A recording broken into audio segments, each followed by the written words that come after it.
Гледате Еден на еден, овозможено од Good Nature, вкусот на природата.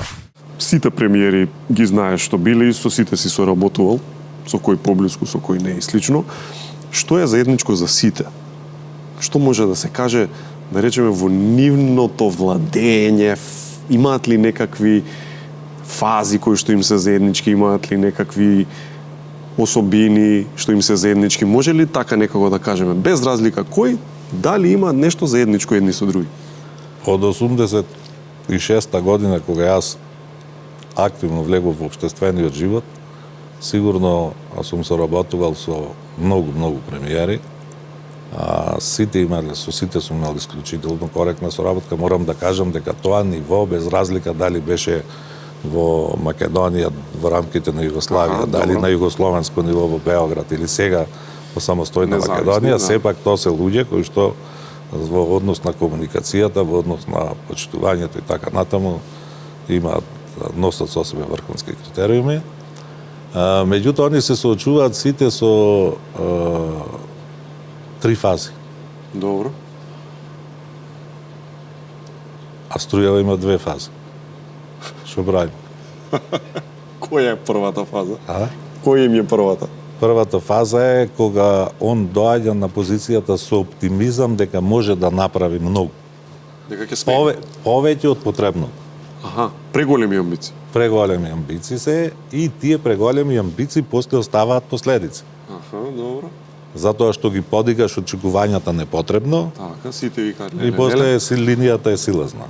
Значи, он вика, да, јас сум тој што можам да направам, како јас што коментирав сега за тие, ќе го решам. Да, јас реков дека знам како треба да се реши, али ако ме прашаше ти дали можеш ти да го решиш, јас ќе ти кажев не. Од која причина? Од причина што помеѓу поставување на целта, имплементацијата, реализацијата има разлика. И ние мора да ја почитуваме таа разлика. Так. Значи јас не верувам во ништо во животот, ама во буквално ништо. Ако некој ми кажува приказки во кабинетот мој или во слободните разговори, а не видам 3 работи. Јасно поставена цел, добро, која што не е точна, шврки, дефинирана и која што е во рамките на очекувањата. Добро. Второто е кадар да видам што ќе застане зад него и ќе го проценам дека тие луѓе можат тоа да го остварат и пари.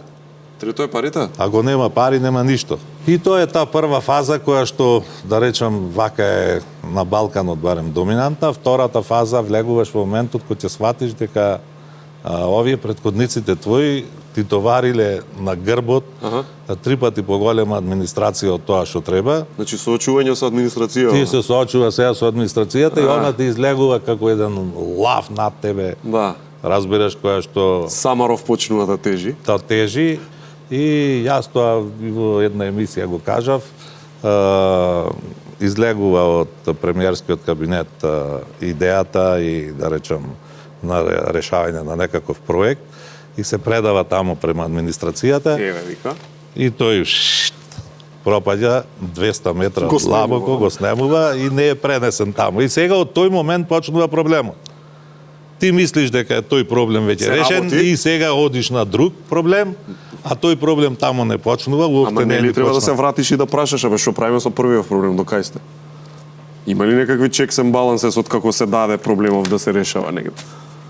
Тука е вештината на администрацијата. Она е извештена да те убеди дека тоа течи. Така, ти си мислиш се работи. Али жаре е проблемот. Ај.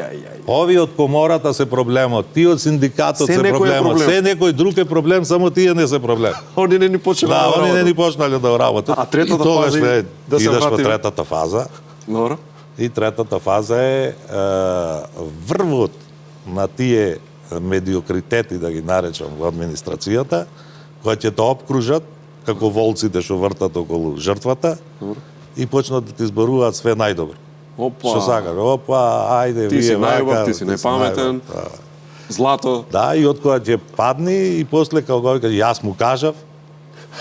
Му кажав тоа, тогаш му кажав. Не знам што му е. И царот е мртов, да живее царот. Така. И повторно. Доаѓа нов, влага во првава фаза, почнува да мисли се ќе смени и така назад. Значи што е сега тука? Циклус.